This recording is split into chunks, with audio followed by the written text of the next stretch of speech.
let Chrissie alone. It was 40-15, 2 game points. And now deuce. Seldom does Evert feel this kind of pressure. Wide. For his point, she hasn't been.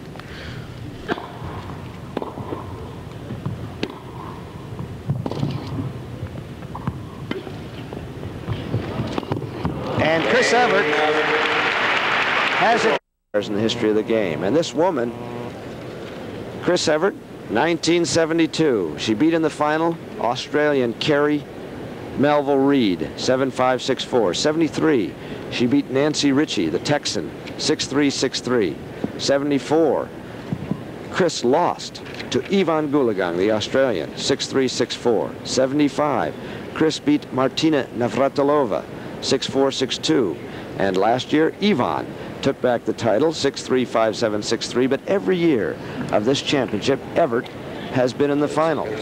The first time she was 17.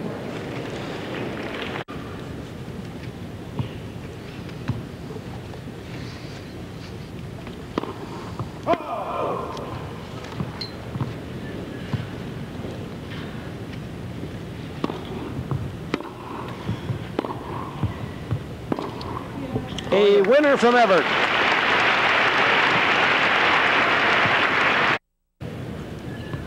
Evert is 22.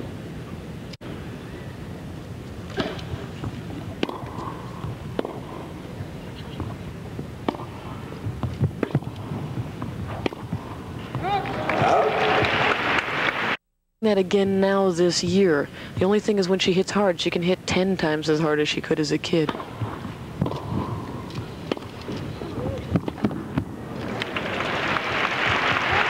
Chris Evert steps ahead 3 games to 9.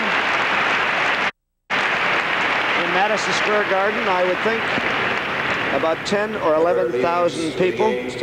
This gentleman on the left with Anna Laird, far left, good friend of Chris Evert, is Burt Reynolds. He's a football player, I guess. Saw him in the last yard, along with... Longest yard. The longest yard, that's it. Burt Reynolds, who's a fan of Christine Marie Evert's. And I like the way she conducts herself. She is the ultimate professional. She was asked at the press conference yesterday about her relationship with Burt Reynolds. She said, that has nothing to do with this tennis match. And that was it. A public figure can make his or her life as public as she wishes, and Chris decides that it's her life. There's the Boston Bear at the right of the screen. Barry Lorge, I bet he could beat Burt Reynolds in mustaches anyway. Which one is longer? Barry Lorge is the fine tennis correspondent for the Washington Post and World Tennis Magazine. This woman is certainly the player of our generation. She's doing it by changing the way she's playing every single point. She's showing new slices that we hadn't seen on the screen before. Top spins, change of pace, subtle ones, some that you can hardly even tell unless you're right down on court level. That's what makes the opponent miss. On quite a fast surface court.